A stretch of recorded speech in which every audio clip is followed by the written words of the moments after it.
There are literally thousands of books out there about money, and it can make personal finance feel just impossibly complex. But what if the path to actually being financially secure was simple? Well, today, we're going to boil that entire mountain of wisdom down into one single powerful strategy you can actually use. This old story about the customer's yachts just nails a timeless problem, doesn't it? The financial industry's goals and your goals are very often not the same.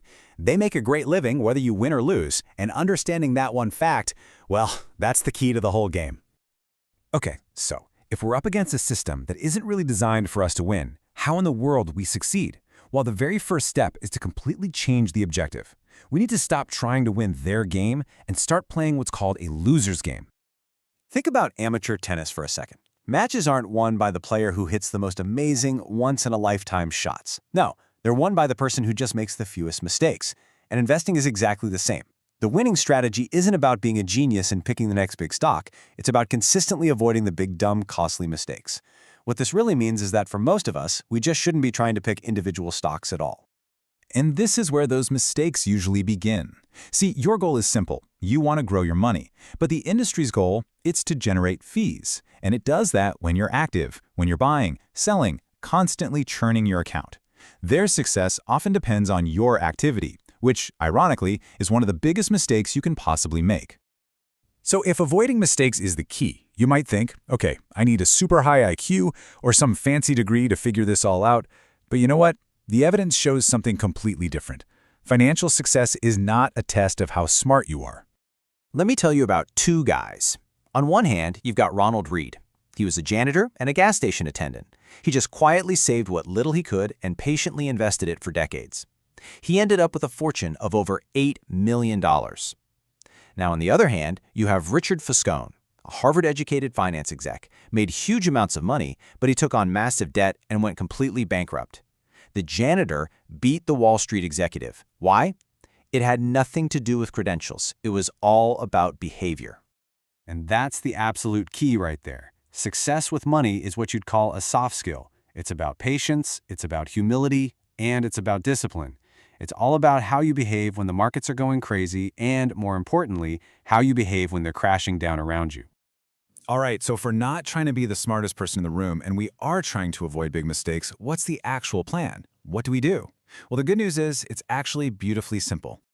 This brilliant idea comes from the legendary John Bogle, the guy who founded Vanguard. He said, stop trying to find the one winning stock. You know, the needle. That is a loser's game. Instead, just own the entire market. Buy the whole haystack by using a low-cost, total market index fund. If you do this, you absolutely guarantee you'll capture the market's overall return. And the data on this is just crushing. I mean, look at the numbers. Over any long stretch of time, something like 80% of professional fund managers, people whose entire job is picking stocks, they fail to beat a simple market index. They fail to beat the haystack. And it's not because these folks are bad at their jobs. A lot of them are brilliant. The problem is the deck is just stacked against them. The two things that basically guarantee they'll fall behind over time are the high fees they charge and the costs of all that trading they do. To really get how destructive these costs are, just look at this number. Imagine two people. They each invest $100,000 for 40 years, and they get the exact same 8% return. But one of them pays a pretty typical 1.5% fee for an active fund, while the other pays a tiny 0.05% fee for an index fund. The difference in their final account balance is nearly $1 million. That's money that went from your pocket straight into the industry's. Bogle called this the tyranny of compounding costs. That amazing magic of compounding that's supposed to make you rich, it gets hijacked and it starts working against you year after year after year. Keeping your costs low isn't just a little detail, it is the entire game.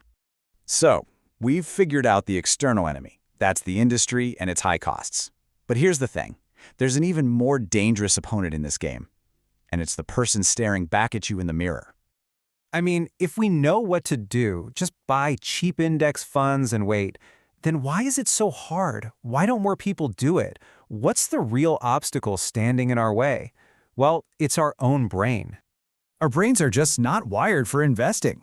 We're overconfident. We all think we're above average. We follow the herd, which means we buy into bubbles and then panic sell during crashes.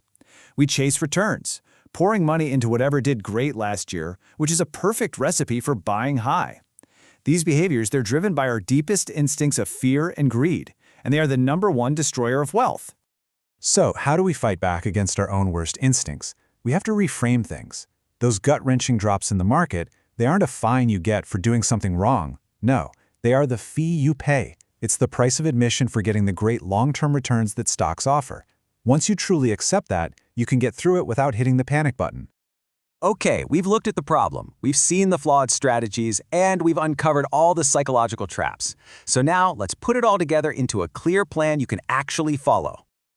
The wonderful and, honestly, frustrating truth is that the path to building wealth is, as Warren Buffett loves to say, simple but not easy.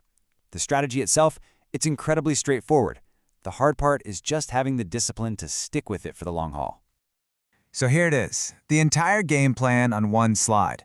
First, you have to save. How much you save is way more important than your investment returns, so aim for 15%, maybe even more. Second, diversify. Buy the whole haystack with low-cost stock market index funds.